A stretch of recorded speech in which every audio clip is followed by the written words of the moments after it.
And as I walk through the valley of death, my voice echoes out through the night. Lord, Lord, whatever your reason, don't believe the reason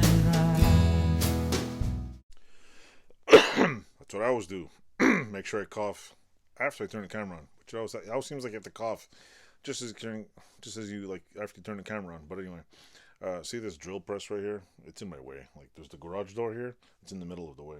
I also have a 250-pound. I don't know if you can see it. It's right over, right here. Hold on.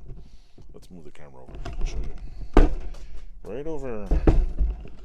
If you look, see down here. This thing. It's a 200 and something pound metal iron worker, which I picked up for $100. It cost me under $50 to convince a friend of mine to go get it. But anyway, this is in the way. This welding machine's in the way.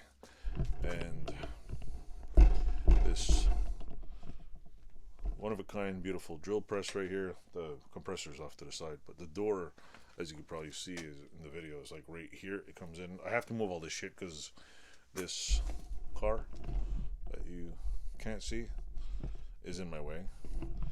This car I'm putting in my other garage because I have a it used to be my garage where I used to store all the Austin Minis, but since I don't own 16 Austin Minis anymore, I only got one and a couple of seats that I'd like to burn because nobody wants. I want to get rid of, and a couple of car parts that are hanging in here.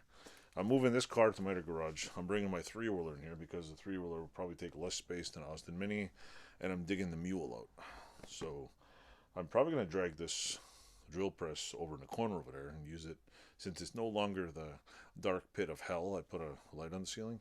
And now I could use the drill press and in the wood section, and I got 2 drill presses for doing metal over here. Actually, I have 3. I have a milling machine. I have a King Industrial drill press, which the bed busted, and an old Atlas, Atlas, 1940 something Atlas drill press. So this is like slather and cutting oil section, and that's just, this one here is just for cutting wood.